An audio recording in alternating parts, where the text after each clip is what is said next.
Hey everyone, and welcome to a special live interlude of Authors and Dragons. Interludes are what we do every so often when we're supposed to have a game night, but something has happened and it just can't, go as planned. So instead, we hop on and talk for 2 hours and hope that nobody calls us out on it. Anyway, we're doing this live tonight because.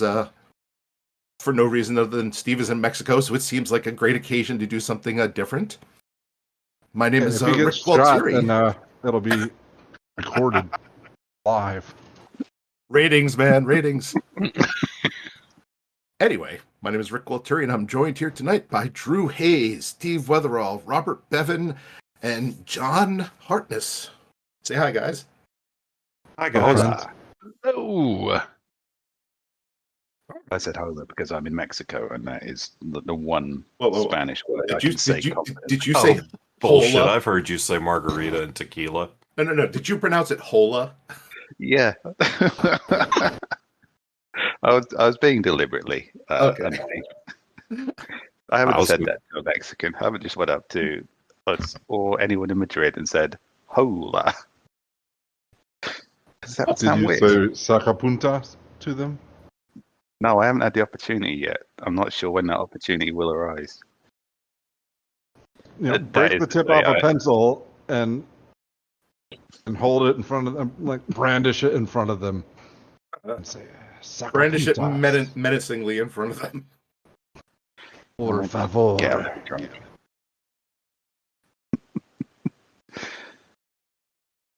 Sacapunta. Hola. There you go. Anyway, the way we typically do these interludes is, it's a little bit of bullshit, which we're doing right now.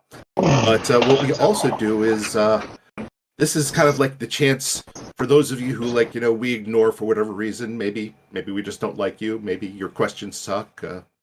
Maybe you're that one person who always puts in the questions 3 hours after the game has ended. Because there's always you. But this is a chance we're all now rethinking letting Rick drive the bus tonight. I'm all for honesty. You know who you are. But this is kind of a chance where we'll go through the questions on both Discord and Facebook, and see how many we can get through, and answer a bunch of them and have some fun with it. And you guys listening in live, you get to hear us. Fuck up the normal stuff that we would normally say. Steve, edit this out because, goddamn, I want to have a career tomorrow.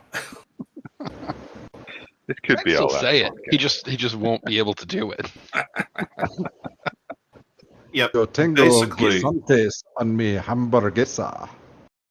For all of you that have been asking for live, unedited outtakes, this is our reminder that you really don't fucking want that. We're terrible. Ever since we started doing the yearly live episodes at the cons and stuff, I noticed that those requests have dropped way the hell off. Yeah. We kept saying for a while, you don't want this, and then we showed them, and it's like, oh, you know what? Y'all were right. Yeah. You got to throw it out there now and then just to remind them of, what they could have had. Discoteca. And episodes like this, let us kind of hang it over people's heads like a threat. Don't make us go live, motherfuckers. Yeah, absolutely. We want to see all the behind-the-scenes magic of Authors and Dragons. No, you don't. We don't even want to see that. So now you can hear every time I forget to mute my mic and I'm eating Cheetos, and when usually Steve would edit that shit out. Don't want to hear it. You certainly don't want to see it. It's a scary thing. Yeah, that goes on the secret ASMR channel, which is actually how we fund most of A&D. Damn it, I don't care. I think 2 hours of John eating Cheetos would be awesome for our YouTube channel. Fuck it, I'm in. You bring the Cheetos, I'll bring the fat. Depressingly true. Also, I'm not sure if that would be on our ASMR channel or our BDSM channel. I keep getting those two confused. I can do both. Knowing our luck, that would catapult. That would be the thing that catapults us. It's like now we're known as the John Eating Cheetos podcast. just to support the community. That's fine. I mean, it's the entertainment industry. You take what you're given. Yeah. Get Like so the Caroline, but you have heard of us. I don't care how we get the Terry Pratchett life-size cocaine statue, as long as we get the life-size Terry Pratchett cocaine statue. Yeah, we point. say that now, Eating. but 30 years from now, as we're sitting in our mansions, just old and bitter, you know. I'm old and bitter now, motherfucker, and you're in Jersey. You've been old and bitter all your life. I think most old people are better. They just don't have mansions. So Yeah. I'm willing to take that bargain. Yeah. I'd rather have, like, a servant who has to listen to me complain than not. If we get into this Cheeto thing too long, John's years are numbered. But what I don't years know. will be? I don't know That's what you're it. talking about. Price I'm willing for him to make. One, think, I'm eating Cheetos right now, and two, I've that's eaten so fine. many in my life, I'm fucking full of preservatives. I'm never going to die. So John speed is eating, Chester Cheetah, motherfucker. we go for records, speed records of a party-sized bag, and by the end of it, his beard is all covered in orange powder. That we got to do the visual. Oh, it's going to get so many hits. No, baby, I'm built for comfort, not for speed. No, Joe will be our Look at the channel. rapid fire Cheeto eater. If we could just harness Joe's competitive streak. Yeah, but something nobody wants to completely see ridiculous like and self-destructive. Joe eating Cheetos. You take his fucking shirt off and tell me we wouldn't get a whole lot of hits on that. Yeah, yeah. all right, The rest of that's us a can different retire. See? thing. Again, On eating Cheetos is to make us all feel better about ourselves. Joe eating Cheetos isn't going to do that. it will probably make some of our fans feel better, but they may have to participate manually in making themselves feel better. Don't sell yourself short, buddy. People masturbating to internet content. I mean, that's don't just believe sort of it. the Not basis believe of the internet. Yeah, I mean, there's a whole song and a musical about it. it. There are two ways we can make money on the internet. It's Cheeto, ASMR, or literally anything involving masturbation. Year 6 of the podcast, and we finally figured out how to monetize this shit. Why not both? This is why none of us are rolling in Matt Mercer money, kids. Everything is about masturbation if you get the right audience. And there's the internet. You can find that audience. I was just reading an article earlier about some podcast who just got a $60 million contract with Spotify. What the fucking fuck? Yeah, that was. I was just reading that. Podcast, Rick. You're so humble. All right, I guess we're making the announcement now. I wouldn't even fucking know what to. I wouldn't either, but I am willing to try. I feel like I would panic and just buy the cocaine statue. I don't know what to do $60 million. Cocaine statue. Fuck. It's all I could think of. Fuck. Hi, we're fucking rich now and have no idea what to say. Don't you hate it when your butler's butler asks for 2 days in a row off? Oh. Let me tell you, my niece walked in and she didn't even use the servants' quarters. What's up with that?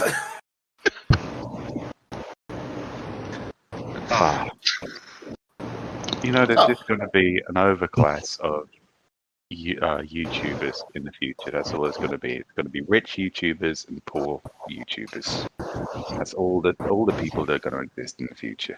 They'll both be terrible. I hope one of those channels owned by a rich YouTuber, and I'm putting this out there that maybe we should be that rich YouTuber, is basically pitting poor YouTubers to fight to the death. This is basically Mad Max, but just in a shittier version, which makes me think it might be real. It's the YouTubers who are popular and have money are like the ones running things, and then we're just the little nameless peons walking around going, can we have gas or clicks or whatever their version is? I'm sitting on Steve's shoulders going, who runs Bartertown? Like and subscribe to Run Bartertown. Click the fucking bell. I run Bartertown. Real, just be really powerful YouTubers, corrupt corralling lesser YouTubers to do their bidding in exchange for attention. Be YouTuber cartels. That's the fucking future, man. It's Craig. He only has 300 subscribers, and he's gonna wash my feet tonight. Like and subscribe. Oh god. If you'd like to see more of Craig washing my feet, I no in the comment. Be sure to like join this. the YouTube Plus subscription service so you can watch Craig wash my feet live. Yeah. He's Like, gonna use no, his hear me hair out, Mary though. Magdalene style. This has got legs.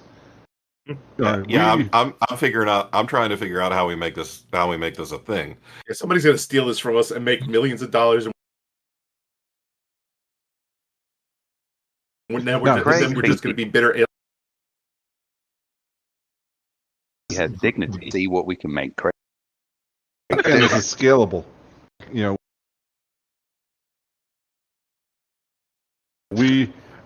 how many subscribers do we have?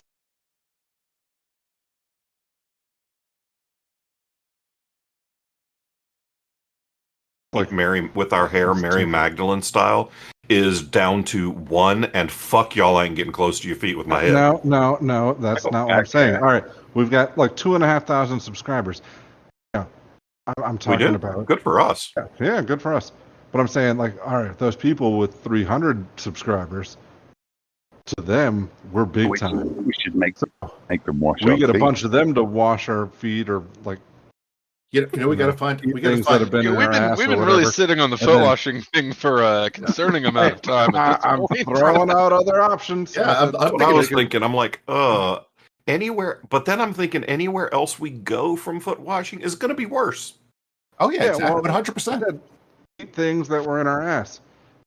Yeah, Wait, this is what the is- problem. so- We have shame, so we wouldn't really be able to take this to the necessary levels. Have you I don't fucking know. read a Whoa, shingles? whoa! I think you'd have shame until you got that first YouTuber wannabe to wash your feet, and then it'd just be a rapid downward spiral. Oh yeah.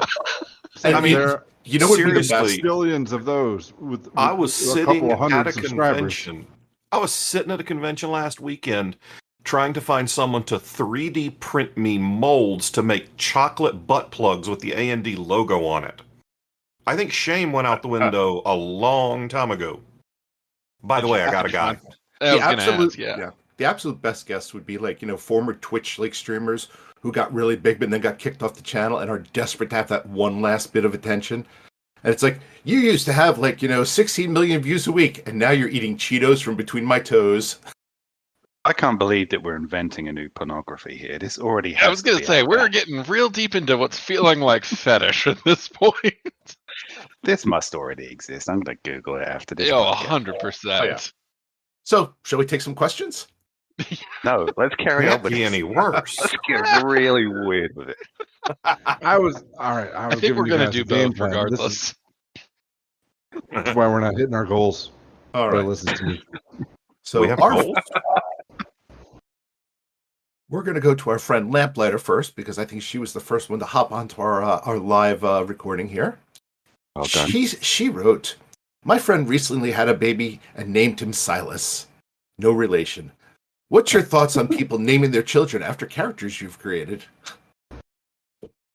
Oh, Jesus you know fucking Christ, are you high? That's like Awesome. my immediate Do it. reaction. Fully encouraged. what? You should absolutely name your children after my character. I mean, why wouldn't you? You should Yep, tattoo Plunkerton. my book titles on them as well. I'll appreciate that later. If you name your child www.orphansanddragons.com, then that'd be the sign of a true fan. If you Terrible do parent. that and then tattoo that on your child, we'll send you a free shingle every month. Not the books, just like a fucking piece of roofing product. Whoa, John, have you priced construction materials right now? Maybe we'll send the book. I have a packet of shingles left over from last year when I redid my roof. We got 50 months worth of shit just laying in my backyard. Well. Seems like we have yet another income stream to exploit. Somebody I'm listen not to eating this show. Cheetos off of the shingles for free. Somebody's sitting there saying, "Well, I don't actually like the podcast, but I really need to redo my roof." Sorry, firstborn. Yeah, you got to think, John, coming to A&D Con, what's going to be more profitable for you? A truck full of books or a truck full of 2x4s? I mean, they weigh about the same. So, yeah. I was gonna say, I guess most of my characters have pretty normal people names, but that I remembered spell, sword, and stealth. So I guess it would be neat. No, I'm gonna take it back. It would be awesome. Everybody should name their kid Thunder, male, female. It goes. It's a unisex name that everyone should use. Dude, you wrote an entire superhero series. That's a lot of fucked up names. And I personally will pay $100 to the first person who shows me a birth certificate that says they named their kid Johnny Three Dicks. Villains. The villainous code names, but they have like normalish names under those.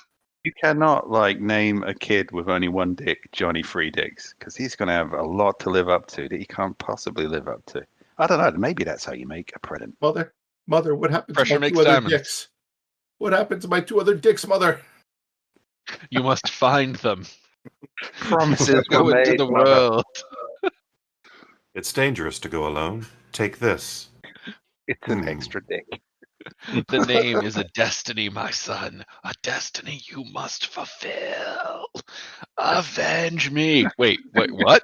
You're talking, right? Avenge me. You're just driving away. Avenge me. Also, I'm leaving you. Bye-bye. As you're dying, there is another dick.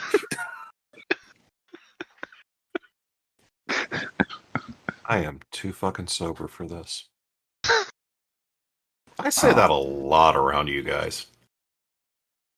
So why are you too fucking sober? What's your problem? Well, I was taking a nap 35 minutes ago, so that's why. Oh, I nice. slept it off. entirely understandable. Yeah. Some of us can't take our naps on a fucking beach with a margarita right now. I can't see the beach. There's some kind of weird-looking jungle in the way. But, often when I'm recording the podcast, I have taken a nap beforehand because normally I'm in a UK time zone. So Yeah. I recommend it as podcast preparation. It's not quite like being drunk. I think when we record the podcast literally in the middle of the night, it doesn't count as a nap. It's like, oh, I slept half my fucking night. Now I woke up to be around these idiots. And then I'll go sleep half my night again. Yeah, I mean, at that time when I'm not really kind of in the mood for making differentiations. I don't know if it is a nap or if it was a sleep. At 1 a.m, it doesn't matter. It's just a thing you're powering through. Yeah, that's what I had to ask Monday when I got back from the con. I was like, okay, so usually I sleep like 6 hours a night. So when I took a 4-hour nap in the middle of the afternoon, is that really a nap or is that just like most of another night's sleep? Getting far too much into the philosophy here. This is Got kind of got real existential. I'm sorry. I got to go get some more Cheetos. Yeah, name me characters after my kids. I would love to see again a Dr. Death and a Night Razor out there. Night Razor. Or Thunder. Your kids have some badass names. Yeah. You did say name your characters after my kids. That is true. That is something I normally would have edited out, but there it is in all its glory. Now you're getting the good stuff, audience. Sometimes we just say things in the wrong order. It happens. As far as naming character, God damn it. Yeah. See what you did, Rick? Yeah, as far as that thing that we're supposed to be answering, most of my people have normal names. So, and really, Bubba I'm in the South, so somebody named Bubba and Skeeter is not that fucking unusual. So you call the kid Bubba the Monster Hunter, not Bubba. Yeah, okay, that'd be funny. He's got a lot to I live think up to. the Monster Hunter was on his birth certificate. Yeah. Yeah, that'd be Well, awesome. Yeah, I want to see Now, somebody not for screaming. him. I want to see somebody screaming at the doctor. Be like, no. It's Harker Demon Hunter. That's his full name. Yeah, naming a kid with like a really ambitious job title. I I mean, need to hunt monsters and grow 2 more dicks. it would be bad enough if you just named him Jonathan Abraham Quincy Homewood Harker. Because motherfucker has 5 names. 5 names and 3 dicks. That's the way to go. That's Oh, that's a what, whole different series. That's a kid with ambition. Whether they like it or not. let me tell you. Nobody's fucking when somebody walks in the room and be like, or walks into a prison cell and is like, I'm just going to tell you all, I got 5 names and 3 dicks. I think you should just name your kid Johnny Tough Guy Invincible.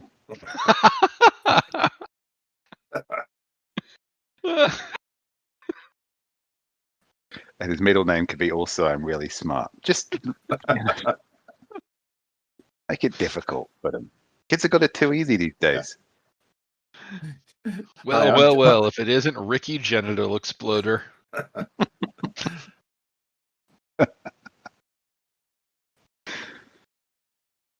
All right. I think we thoroughly answered that question. Well, here's one potentially for you over the next 2 weeks, Steve. Uh-oh.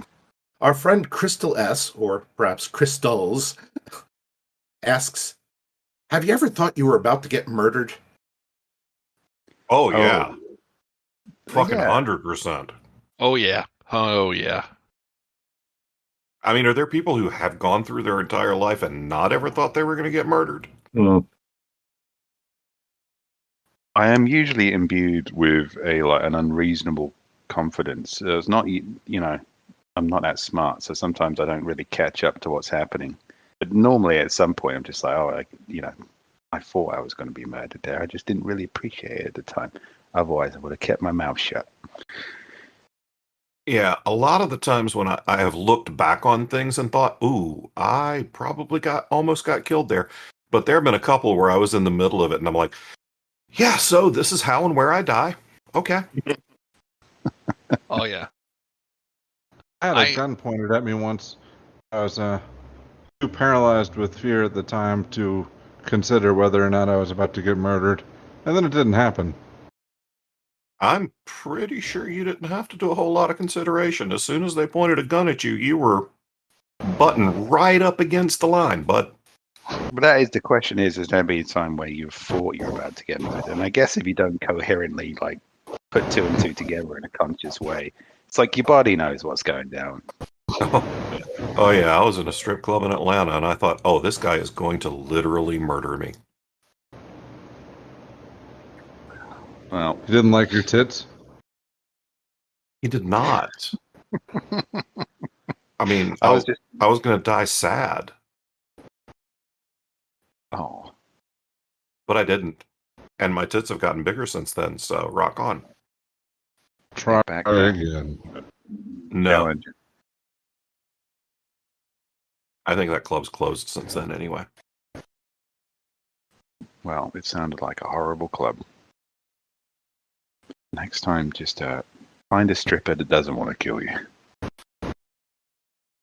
I've got one that's like, it probably was nothing, but in terms of just a moment of absolute visceral fear, I was at a real shitty motel, because the doors face the outside for a job, and like it was the kind of sketchy where like the job van dropped me off and I like sprinted to my room, and like near the middle of the night, and just suddenly this fucking pounding starts coming on my door, and I just rolled right down like it was the shitty twin beds. I just rolled right between them, and I was like, oh fuck, don't see me through a window, I don't know what's going on. And then eventually the pounding stopped. But yeah, that was not a great moment.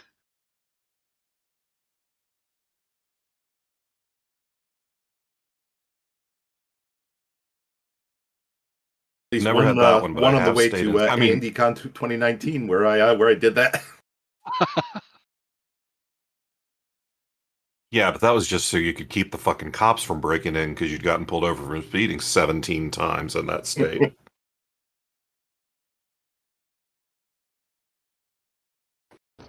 Yeah, they usually give up if there's a chair wedged against the door. You know Pretty something? sure Rick I- didn't drive through the smartest states. Yeah. You know something? I'm thinking to myself, if at least I die then, at least I know I tried my best. They pull the door open, but it goes out. The chair just falls. Now that would be my fucking luck, yeah. Well, damn. Feed Yeah. on your rock. Yeah, I used to go to before it was bought up by WWE. I used to go to ECW shows in the middle of like Central Philly, and there was one time where the crowd just got ugly, and I think it was because they were like late opening the doors, and like it was we're standing there in the middle of it, going, "Okay, this is gonna riot," and I have a feeling that our faces look punchable. I've seen pictures of you at those ECW shows. You're right. You did. Yeah, I've seen those pictures too, and I'm like, yeah, I'd go back in time and punch me. Also, at an ECW show, you were just as likely to get fucking stabbed by the wrestlers. Because they had New Jack. They had Sabu, Oh my god, that was the Sabu New too. Jack time. They had Sabu too, and those guys were legitimately afraid of him. Yeah. Rest in peace, New Jack. Just died this year. But, god damn. Maybe the most terrifying man to ever be in professional wrestling. Except that dude who murdered Bruiser Brody in the locker room. Yeah, I feel like somebody might have just tried to shank the Grim Reaper. Yeah. I challenge you to a game. Okay, the game is knife fight.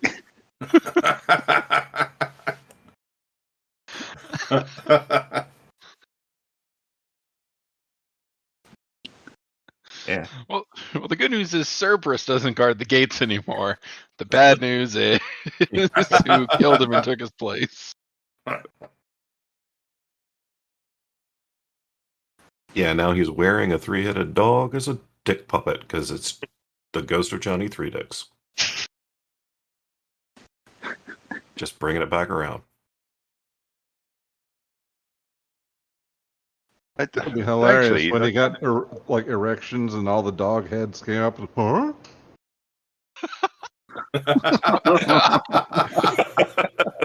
Oh, dear God. Oh man, I'm really thankful Bob's not drawing at this moment. Oh, I'm really hoping Bob is drawing at this moment. That's too much.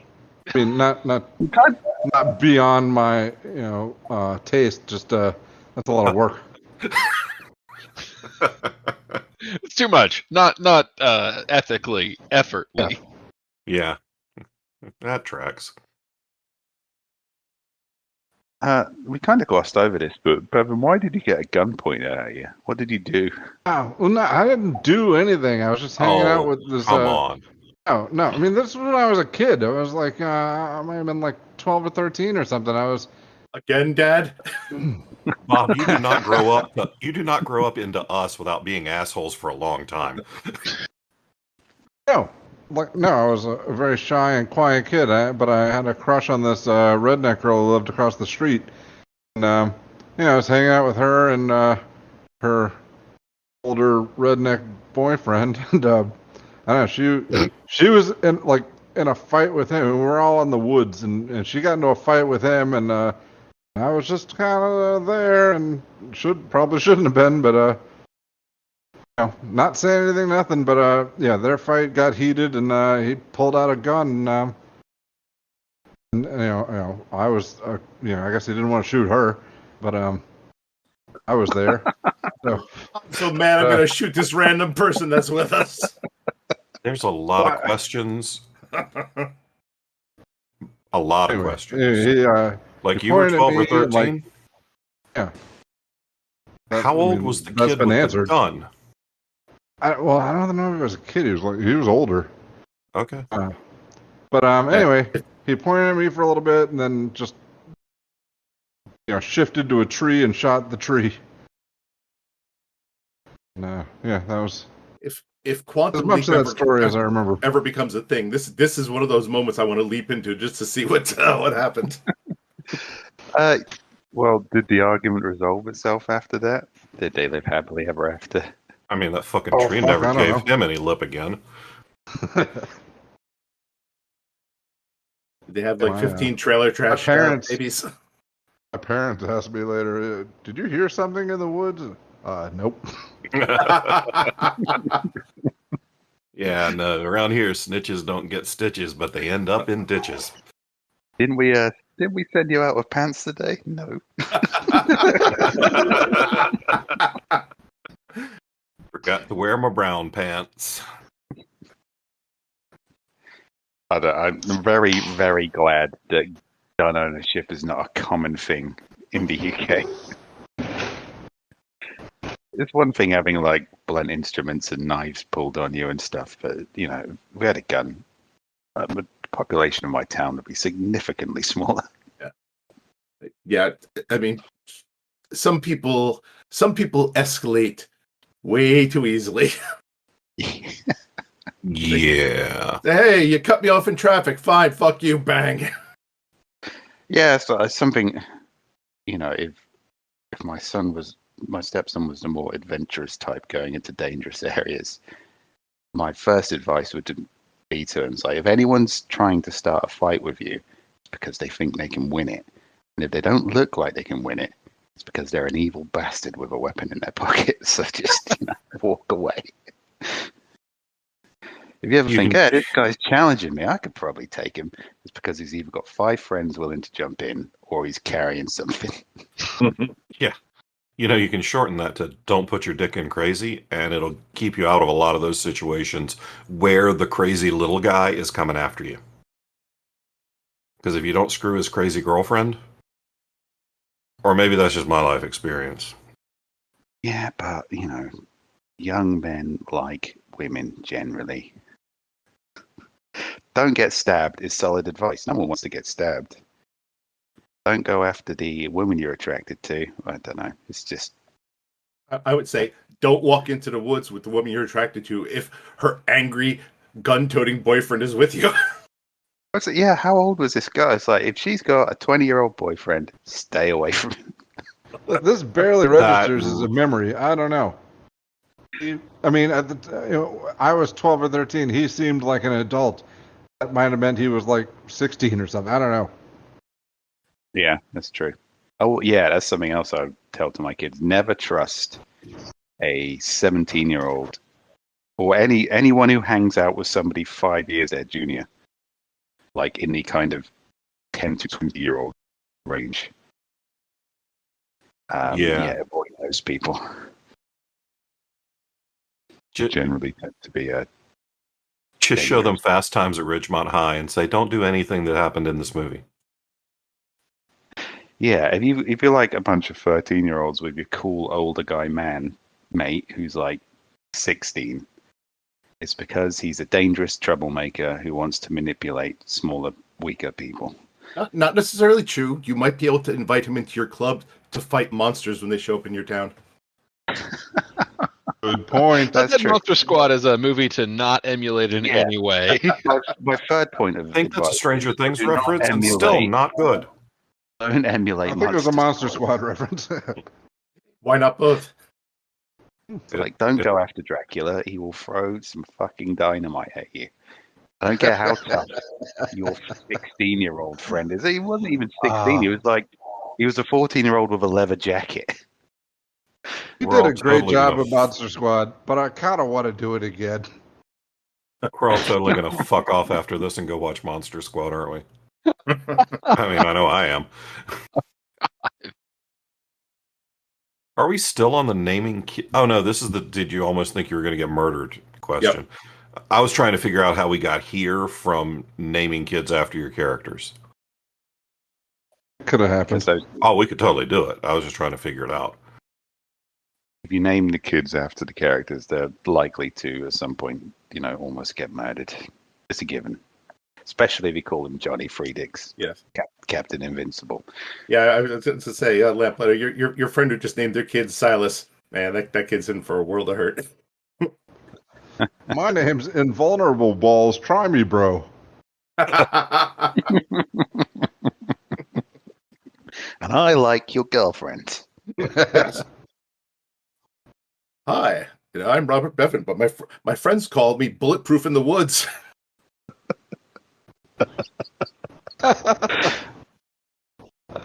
Uh, all right, moving on. Our friend Artie Pre asks, "Where and when do you get your best inspiration? On the crapper, in the shower, in bed as you're trying to desperately get to sleep." Oh, that's not where I thought that was going. Desperately tried to get to sleep. I imagine, just like all authors, I get mine while riding the great high on the white China dragon of heroin that we are all low-key addicted to. Yeah, the only way to invite the creative demons into your soul. Of course. Shh. Ah, shit. Are we supposed to be quiet about the fact they're all fucking junkies? Oh There's a god, reason- There's a there reason was they a time call it it would not be a joke. chasing the dragon. Yeah. Like, it's not chasing the real animal, is it? It's chasing the dragon. You can't be a fantasy author without, getting a little bit of heroin. Just a little bit. Like, yeah, No. functional heroin. Just like a dab will do ya, and then another dab, and then another dab. You think somebody just used their imagination and made up dragons? Or do you think they got high as fuck and the dragon revealed itself to them and they became a fantasy author? That is how it works. We don't make the rules. We Yeah. just follow the ones that the dragon sets forth. Yeah, it's like Yeah. you take some shrooms, you look at a gecko, and you freak the fuck out. I've got a pee, so I'm going to give a serious answer real quick and be on my way. I get my inspiration when I sit down and stare at the blank screen and I need to write some shit before I can stop writing shit. Right back. There you go. I'm frequently inspired when I sit down and I look at my mortgage statement and they really want to get paid once a month. So I'm like, oh yeah, okay, time to go to work. I'll get probably an answer he's looking for. My best ideas come to me when I am shaving for some reason. I don't know whether it's the buzz of the razor or Yeah, the needless fact- to say, that's or not the a fact- thing or- for me. yeah, or the fact that I'm I'm shaving off the nerve endings on top of my head or whatever. I don't know, but yeah, my best ideas come to me when I finally decide, okay, you look disgusting, let's shave. I'd say most. Oh, good, Steve. I'd say mostly my ideas come to me when I'm supposed to be doing something else. Procrastination. It's like if I'm doing something in which my brain would clearly just rather be doing anything else. Yeah, I've got a great story idea for you. At this incredibly inopportune time. Yeah, my ideas come to me inconveniently. Goddamn ideas. Yeah. A lot of mine come to me while driving. That used to be a thing for me when I had a commute and like a office job. Yeah, That's it was good. Well, definitely no. more a thing when I was driving to and from Atlanta every couple of weeks. Yeah, when I was driving for a living, I was like, I'm getting some great ideas, but I really should be concentrating on the road or I will die. That's sort of what I ended up supplementing when I lost my commute and everything. Because my favorite time to think of ideas is to just throw on some headphones and go walk a couple of miles. Sometimes, with a little high to go with me. Sometimes just walking and thinking. But yeah, letting my mind wander, and that's where I will sometimes brainstorm new ideas or try to work out plot holes. It's a pretty relaxing process. Yeah, relaxing is good. Another thing I used to do back when I smoked, and I couldn't really afford to go out very much, so I would just get some beers and a pack of cigarettes, and I would just stand on the porch and smoke and drink and look at the moon. That was a nice kind of relaxing way to let ideas come to you. And when you're kind of a little bit drunk, dialogue comes to you a lot clearer, I find. I don't know why that is. You know what I like Magic, to do? probably. I like to bring my my underage romantic rivals into the forest and point a gun at them, and man, the ideas just flow. It's you want to you've got to do something that relaxes you. What do you do if those people, possibly if you fear those people will steal your ideas, or friends of those underage girls? You shoot the tree next to them and leave them stewing in their brown pants. The guy was out in the woods and he was trying to explain to his underage girlfriend that I've got this great idea for a book series.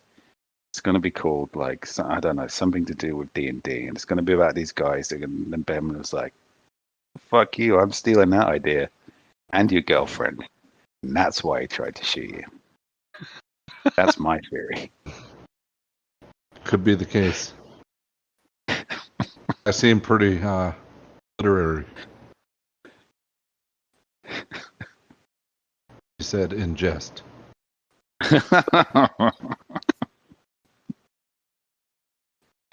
Glad you clarified that.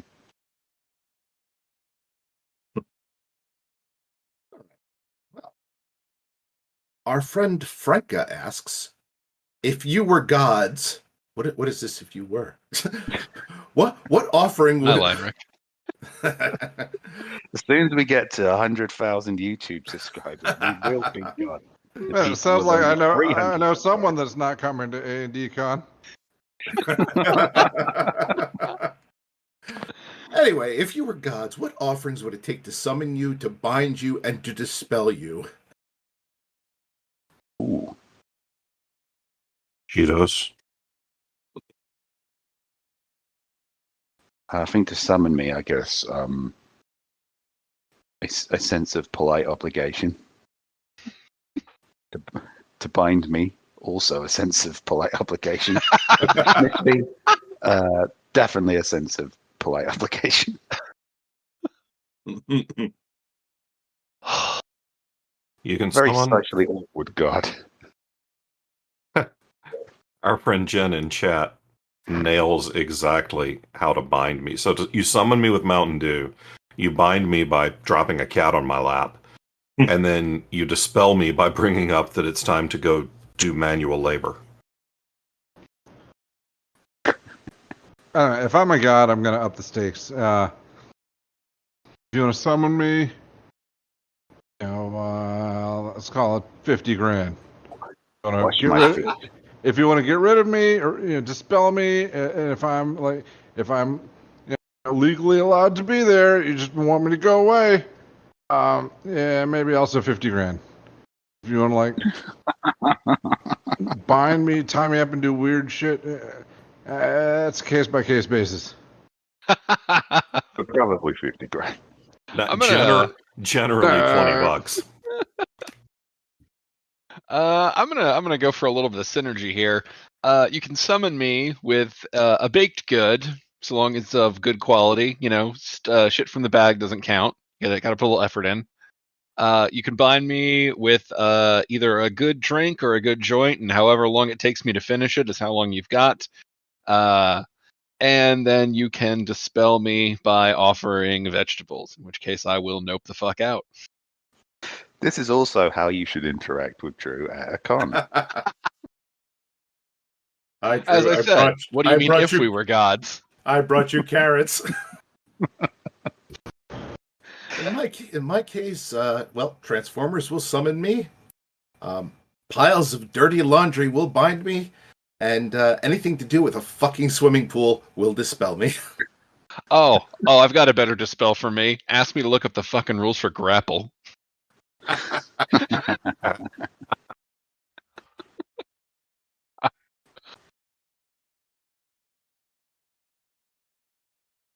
All right, why don't we do one more from the Discord, and then we'll move over to the Facebook. Sounds good. Okie dokie. Also, now I want cupcakes.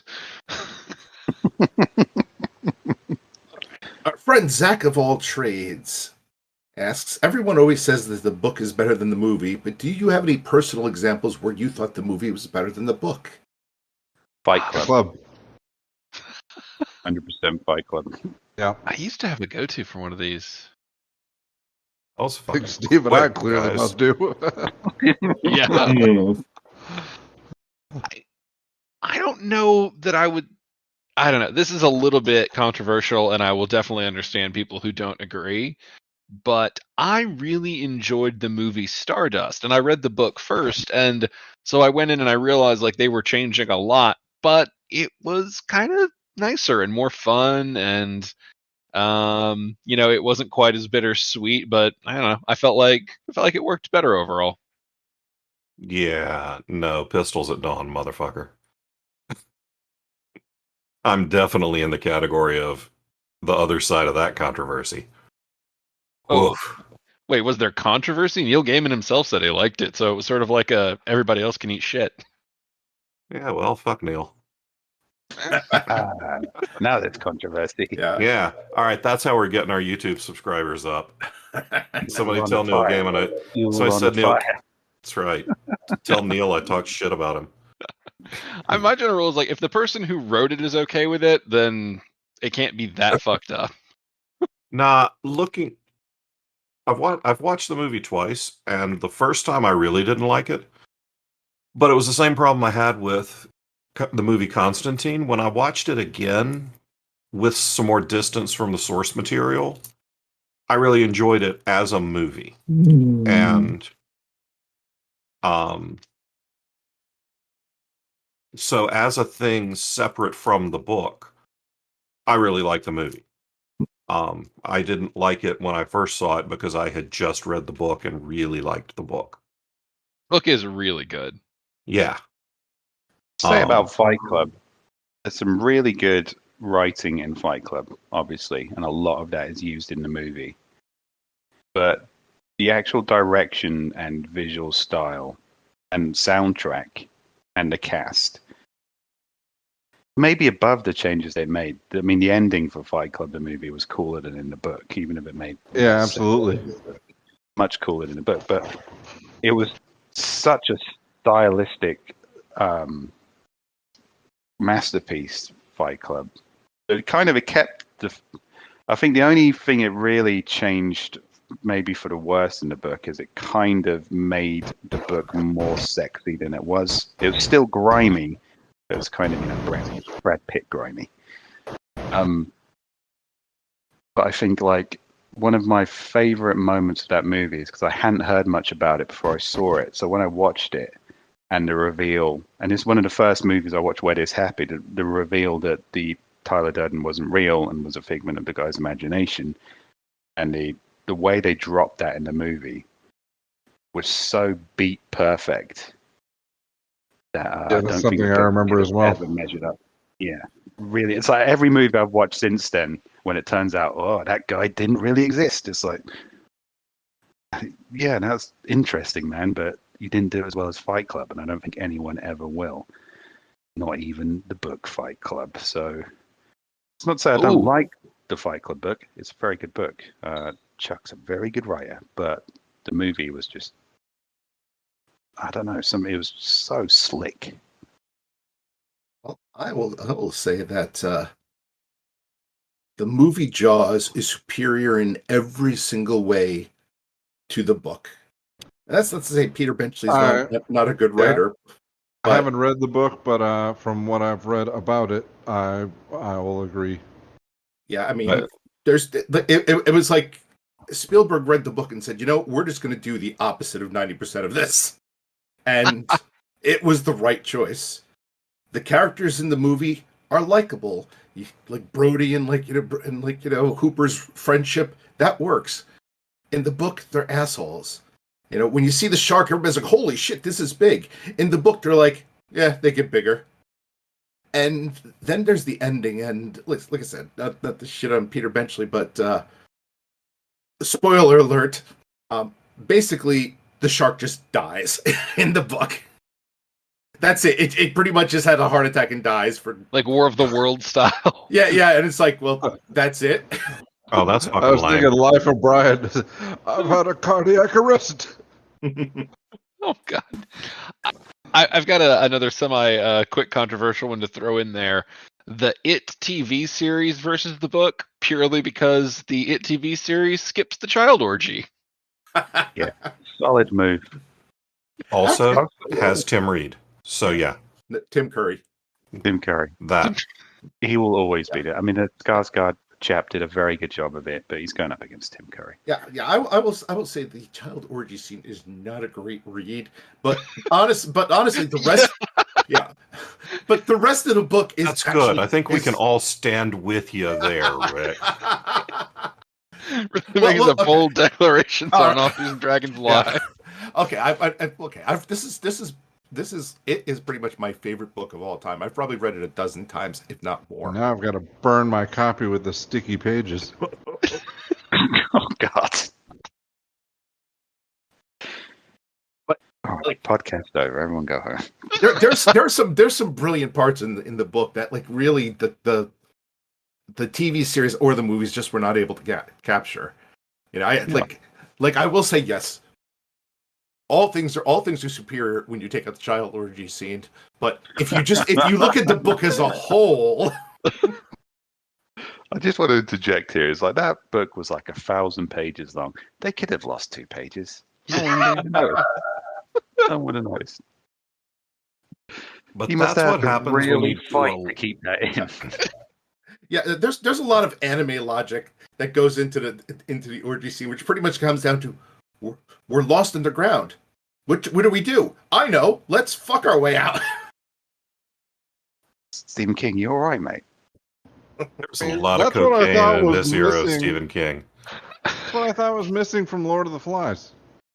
Do you want to take 5 minutes and think of another way they could get out of this? No. Thing is, Bevan, you know, a child orgy scene in Lord of the Flies might actually make sense.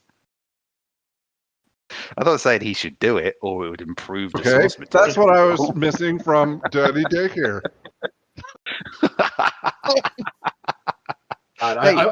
I hope one day, you know, like Stephen King goes on Twitter and he's like, you know, I just read this, like, you know, I just read a whole bunch of these books called Shingles, and you know what I have to say? They're trying so hard to be edgy, but where the fuck are your child orgies, fuckers? Oh, I don't know. It gets close to the knuckle. I would say about film adaptations in general, it is generally the case that the more they try to keep to the source material, the more limiting it becomes, particularly if it's a full novel. I think it's just they're 2 very different mediums, so you shouldn't expect the film to be like the book. The only exception I can think of to that is the Lord of the Rings movies, where they kept really close to the source material and they were great. And then the flip side of that is the Hobbit movie, where they just made up a load of shit to pad out the Hobbit movies, and that was shit. So the entire Lord of the Rings film canon is the best and worst of those examples. I was going to say, on the flip side of that, the shit they cut was, you know, good on them for cutting. Like the Tom Bombadil bullshit. Yeah, and, that's what I was going to say. I'm like, yeah, let's 64 more endings to the last book. Yeah. The less fucking Tom Bombadil in the world, the better. There were people complaining about it. I remember walking out the first film. Those I hadn't people read are the book at the assholes. time. They said, I can't believe they cut Tom Bombadil. And then I eventually read the book and went, you can't believe they cut this? This is fucking mental. Yeah. This has no place in any book. Yeah. Except for his own like personal story about this, I don't know, fucking madman just singing in the countryside. You know, if I wanted to, I can just go watch a drunk. I can do that whenever I want. You don't need that in your movie. Yeah, that seems like the point in the story where, like, you know, where one of Tolkien's friends, maybe Sir Arthur Conan Doyle, came over and said, I want to introduce you to this wonderful new thing called cocaine. It's like, well, now I think I'll write this scene about this magical god who shows up for no reason and somehow doesn't fix things. This character's great. Is he going to help with our mission? No, fuck you. But it makes sense to cut things because the book is huge and movies are not huge. Movies have got a fit and act structure. They've got a certain amount of time. There's logistical reasons why you can't include an entire book. But that which they did leave in was very true to the book. But that's an exception. Most of the time it's kind of you've really got to reimagine what's in the book to be in a movie. Otherwise, it just doesn't work. And to be honest, Fight Club was fairly close to the book, so I'd give that some credit. It certainly didn't try to do its own thing. It just, it was very true to the book in most of the senses, while still being a very effective movie. I think that's the best you could Club hope for. knew it was a movie, and went that way. Exactly. Yeah, it took the vibe, it took the structure, it took the tone, and it translated it perfectly into a different medium without feeling too enslaved to what was happening on the text. I think that's why it's such a good adaptation. I would struggle to think of a better adaptation, but that's only because I haven't read Jaws. So I haven't read the Scott Pilgrim graphic novels, but I would go out on a limb to say the movie was better. Oh, Yeah. shit. Jen in the Discord just threw down a real semi-gauntlet for Bevan. What about Bram Stoker's Dracula? I'd go. I mean, that was not by any means a perfect movie. I did enjoy it more than the books. The book. A lot of boobs, she says. That's true. Also, the book was a hodgepodge of like newspaper clippings and letters and shit, and it was interesting. But Bram Stoker's Dracula was done. Yeah, I think it's superior in ways than the source material. But it could still be improved upon. And preemptive fuck you, Rick. Yeah, you can like your sucky movie. I mean, I think I still when do. I think of all the other Dracula movies I've watched, I think Bram Stoker's Dracula tried to be as close to the source material as possible, while definitely being like visually and stylistically ambitious. It just didn't it didn't work as a horror movie, and it didn't quite work as a fantasy movie. It's quite hard to do epic horror in film. But I mean, would you say the book worked as a horror book? no, that's the thing. So the book was very much its own thing, and there's a reason that it's so iconic and made such a splash in its time. But Also, the book's a product of its time. yeah, I'd say the same for the movie. In many ways, people still remember it. It made a big cultural splash despite its flaws. I don't think it's fair to take that away from it. Really? I thought it bombed at the box office. Yeah, but there's a lot of things that bomb at the box office and go on to for example, Batman 3: Dark Knight Rising. No one liked that movie. Everyone remembers the Bane voice. Because that's how Bane talks now. My name is not Bang. So then, when people think of Dracula now, they might think of the classic Draculas and the whole big medallion, or they might think of Gary Oldman and his weird butt hair and red robe. And other Gary Oldman looking fucking hot. Yeah, and that too. Well, you know what goths are like. They're always masturbating to Gary Oldman. I don't think it bombed, Rick. It cost about $40 million to make. It made $30 million in its opening weekend, and $200 million worldwide. People were divided on it when it was released. I remember that. Oh, much. I fucking hated it when it was released. I like it better now because I hate Keanu Reeves a lot less now. I also don't think it's possible. Yeah, but Keanu Reeves is pretty hateable in that role. Oh, he's terrible in that role. He was a big part of why the movie didn't work for a lot of people. Yeah. It's like, oh, this is You like... kept expecting him to say, Drac, dude, you suck. That's what I fucking kind of did, too, though. I mean, yeah. He was really pretty wooden there. also didn't like Gary Oldman's Butthead. But other Gary I like Oldman was that. cool as shit, and Winona Ryder. I So like the butt hair and the red robe. That's a refreshing take on Dracula. Yeah, he looked cool. yeah, agree to disagree. I'm Dracula, and I will look however the fuck I want to look. I'm gonna look like your drunk grandma trying to seduce you. That's who Dracula is. It Oh, only makes it more Jesus. embarrassing as I Fuck. rip your throat out. I'm not even looking cool while I do this. Good God.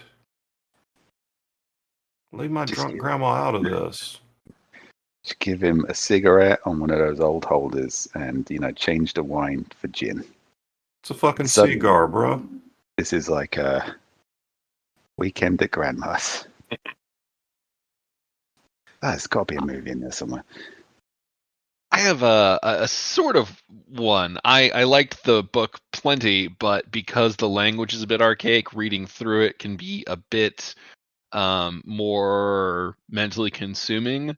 Whereas the musical, yeah, I don't have a movie, but I have a musical.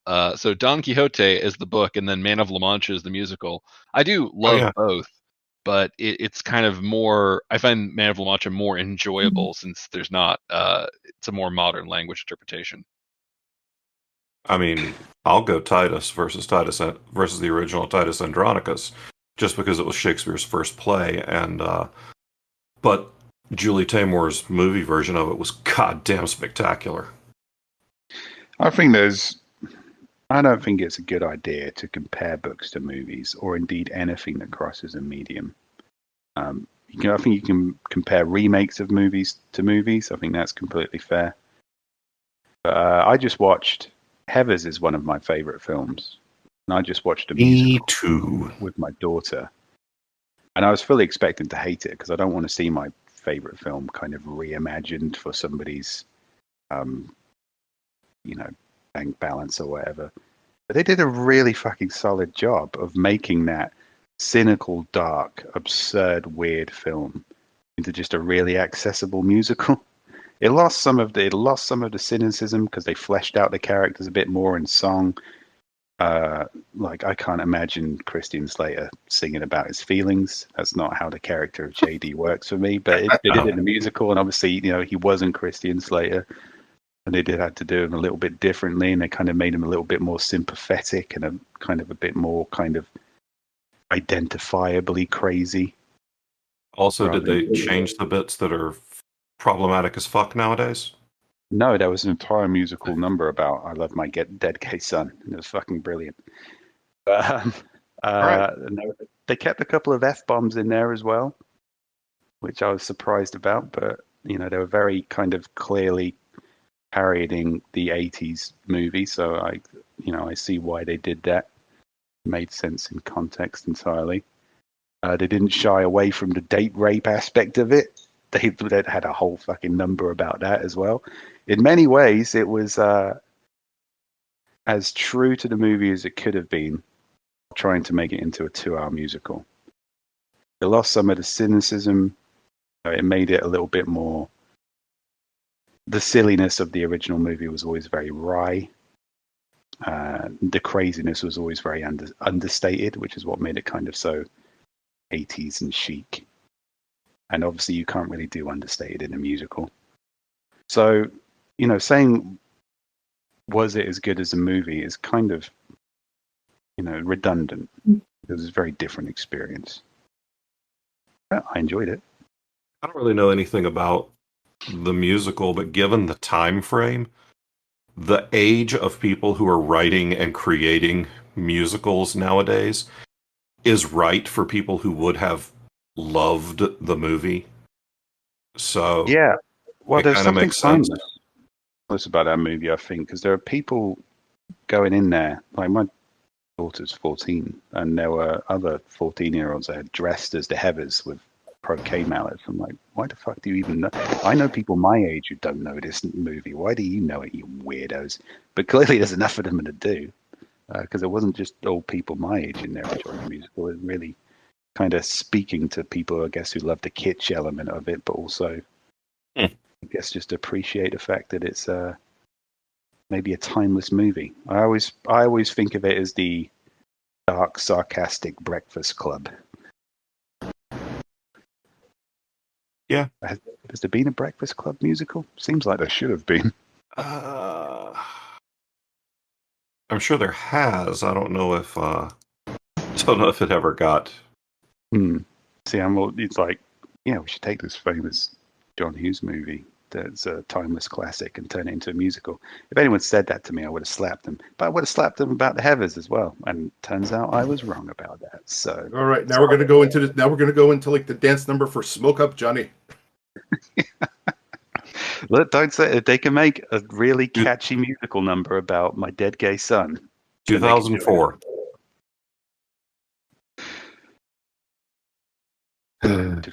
Okay, well, apparently sometimes it works and sometimes it doesn't. But for me, the Heathers musical worked, and I was surprised about that as anybody.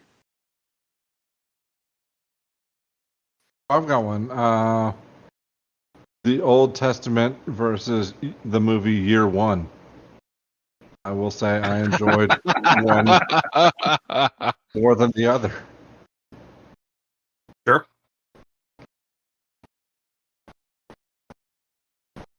Okay. Right. So, switching gears to Facebook. Our friend Greg asks, if you could trade a year of your life, aka a Faustian bargain, to be a 10% better writer, would you? No. No. That would not move the needle nearly enough. Yeah. I am not a great writer, and it's not going to put me on any lists. Let me add a little bit of zhuzhing here to make it slightly more appealing. 10% more successful writer would be more tempting because, to be frank, being 10% better probably wouldn't translate to much difference in sales. Yeah, I was going to say if you're saying to be a 10% better marketer, I might be interested. But like a 10% better writer isn't going to mean dick. And two, I know the way Faustian bargains work, so it's like, oh, you're 10% better writer. Oh, and by the way, that year of your life, you're dead now. Yeah, that's kind of the problem. Is like, I don't know when I'm gonna die now, so yeah, that year might have been the next one. Also, I'm with Bob. 10% better isn't not gonna push me into being fucking Hemingway or whatever. It's just gonna make me 10% more of a mid-list dude. Now, if I could get in a Devil Comes Down to Georgia deal about writing dick jokes, now we're talking. Wait, okay, hang on. So, in this contest, would it be you versus the devil, and Yes. whoever writes the funnier dick joke gets a book made out of gold? Whatever, I'm going to hawk it anyway. Yeah, just something to sell, something gold to sell for money. Yeah. I think it's a case of like, if Bevan writes the better Shingles book than the Devil, then the Devil has to retire, and Bevan has to take his place. I don't know that Bevan's going to argue for a job. Yeah, I don't give a shit about the devil's job. I want the big chunk of gold. You know something. Here's the deal. You know, the devil wins. He gets Bob's soul. Bob wins. Ghost of Hooker Alley, #1 New York Times bestseller. Bob gets the world's soul. Yeah. Devil wins. Bob goes to hell. Bob wins. Everyone goes to hell. Yeah, that's Bob. Yeah, that's one match. The devil's like, I threw it and I'm glad. Yeah, I'm headed there anyway. I'll save you a seat by the stage. The house band's going to be killer. The cards are in my favor here.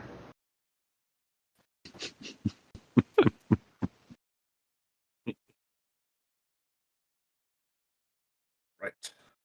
I missed a question because I was peeing. This is something I would normally do. Would you trade still say no? Steve, would you hit a year of your life to be 10% of a better writer? A 10% better writer, not 10% of a better writer. I'd be a writer. I'd be a better writer's foot. You get 10% of Terry Pratchett. Yeah, just get like his Well, shoulder I or mean, something. I don't want to be nitpicky, but entering a deal with the devil, these things are gonna. Yeah, you got- the wording is important. Yeah, you Yeah. got to read that The- shit. I mean, literally every movie. Well, 1 year of my life to be 10%. I'd probably give 10 years of my life to be 100% better. Why not? I mean, I make deals against my lifespan for a lot less tangible rewards. Also, if the devil's not specific enough, I'm like, all right, you can have 1992. I don't fucking remember it anyway.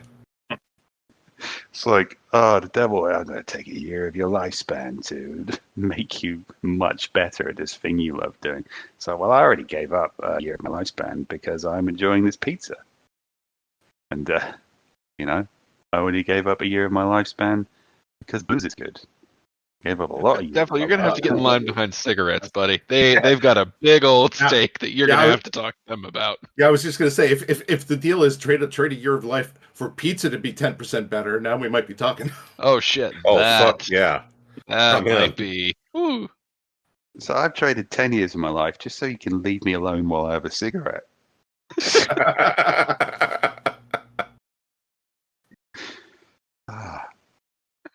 I don't know. I've traded years of my life because it was really important to get in a fight with that drunk. Get behind me, Satan, you fucking amateur. Yeah, I'd take that deal in a heartbeat. I was gonna say, Steve's traded a year for his life because, damn it, there's a donkey show he needs to see this week. I'd say I'd trade a year of my life to be 10% a better writer in a greasy, oily heartbeat. That got awkward.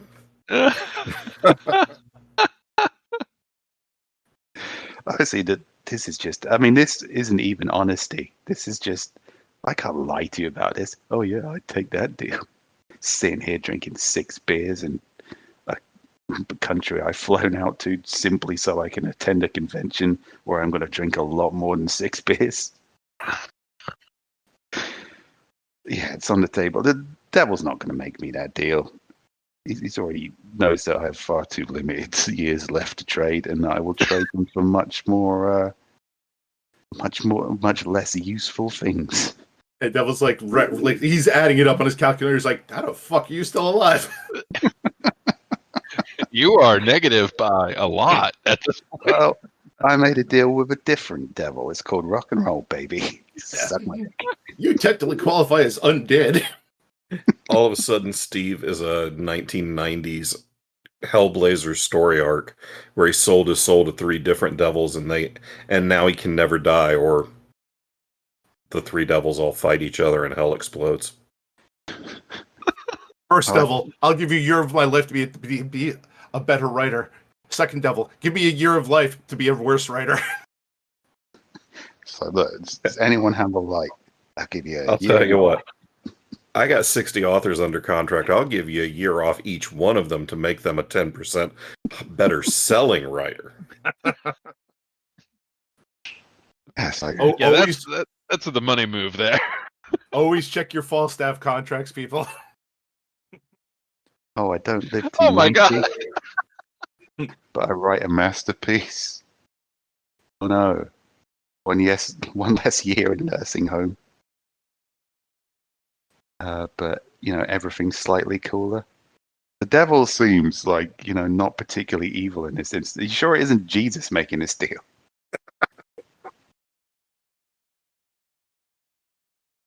Like, listen, you're not going to sell anything. Just come home sooner and you can be reincarnated. We'll try this shit again. Reboot. I promise we'll find you a real career next time. Nah, Devil fuck comes that. along People and have to work at those. I will trade a year of your life to make you a well-paid accountant. Sold. Ugh. God. It's like, you can die now, but next life, 70? Next life you'll be a 10% better garbage man. I'll take it. I mean, You need benefits. Hell yeah. Yeah, I know. Yeah, that's great, but I mean, being 10% better at being a garbage man, does that move the needle at all? Probably about as much as being 10% of a better writer does. Yeah, that was my initial argument. I, the devil, will trade all of your artistic talent to make you a popular YouTuber. Sold. Yeah. Now, See, that's the deal. This now- 10% is No. fucking bullshit. Yeah. Whatever your job. All my artistic talent is gone. Now suck these Cheetos out of my toes, motherfucker, and smile for the camera. Oh, I think you just explained all of YouTube. I mean, it's very possible that maybe there is a devil and that he won a long time ago. But At this point, he's just doing victory lap after victory lap. yeah. He's just going around to people and I'll make you 10% better or whatever the fuck for a year of your life, and people just go. Yeah. I mean, unless you're Da Vinci or Einstein or some shit, then that 10% isn't going to amount to a whole much, devil. Let's up the stakes. All or nothing. Well, it could. I mean, I'm sure, like, you went to the Kardashians and be like, hey, you're left for you to be 10% more awful. Obviously, they have now bargained 200 years apiece. I'll take 10%. 10% for a year. That's a fucking bargain.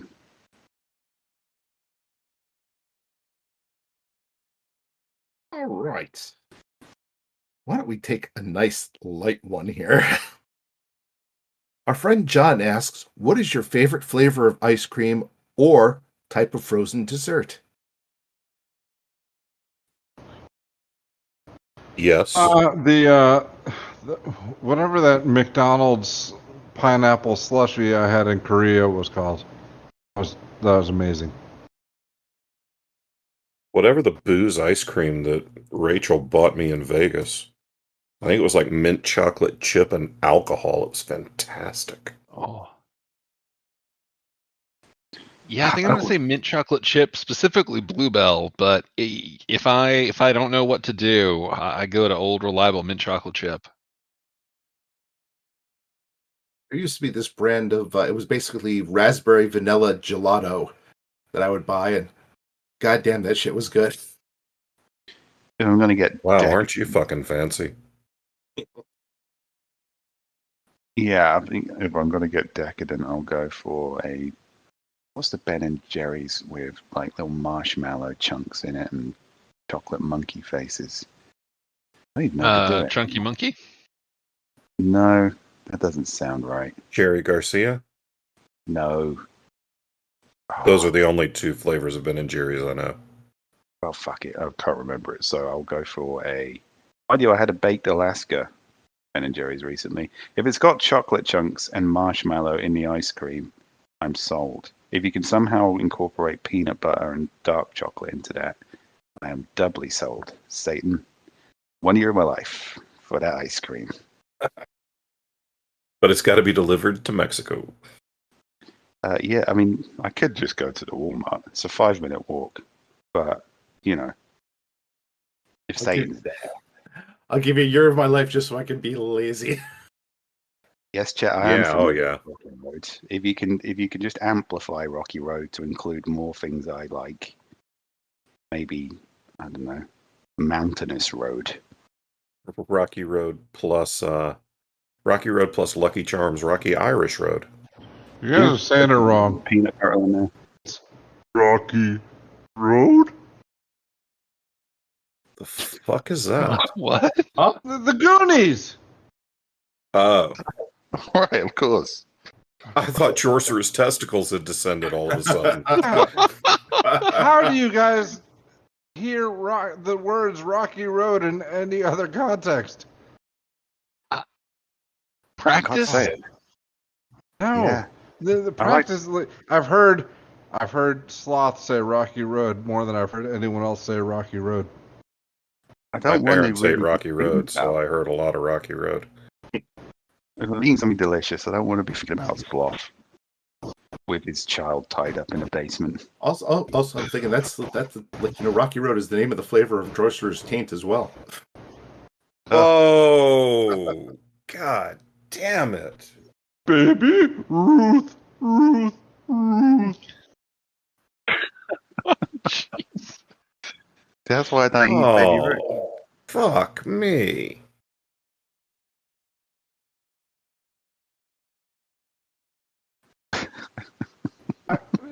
My If your kids, computer's out, if they want ice cream, if they want Rocky Road ice cream, they are not allowed to ask me unless they do the voice.